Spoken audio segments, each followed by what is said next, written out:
Okay, so Ali's bike here has the speedometer on the dash, like the 300. And I don't know, I couldn't find a Suzuki one. I'm not saying they're not available, but I got a race-driven one. It's just a jobber part. So you got your typical square end that's on the end of the spring, and then on this end you got essentially like a flat blade screwdriver, like receiving part of a screw. And it fits on the crankcase part, so we're just fishing it through the bike.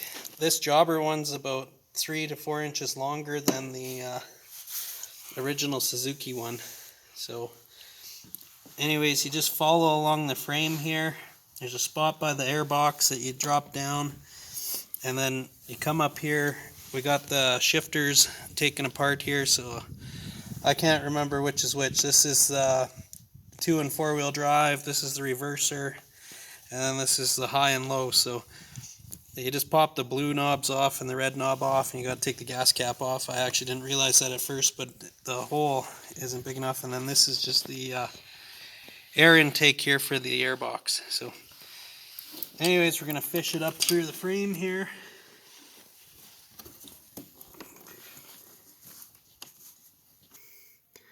Okay, not too sure how well you can see in there, but the end of the cable's that shiny thing there. I got that rubber boot on. The new one, the jobber part, didn't come with a rubber boot, so I had to wrestle the old boot over it, and then it essentially plugs into that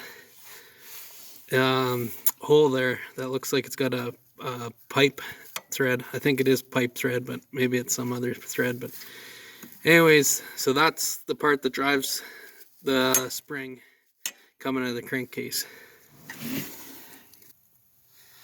Alright, so that's what it looks like there with it plugged into the crankcase, and then the rubber boot you can see is just up by the red spring. I'll just slide that down now. Okay, and then we fished our cable end here. So this has got the square, the typical square that's part of the spring, and the nut. So the jobber nut's only about half the size, thankfully, of the OEM. It's down here. So we had a hard time getting through underneath the steering column here.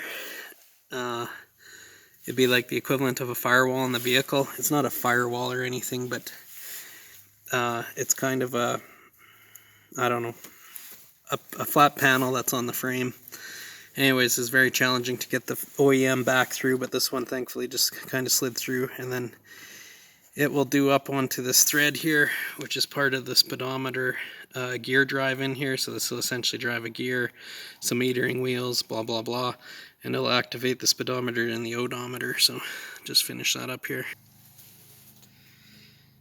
Oh yeah, there it is on the metering unit here, and then just got to put this plastic cover back on, put some plastic back on around the gear shifts, put the gear shift knobs back on, put the seat back on, and then it's pretty cold today, so probably won't take it for a drive. If you are doing this, however, the owner before us had already cut this side. There was some fins going across, like plastic cooling fins. He needed in here for the electrical, I think, for this winch switch.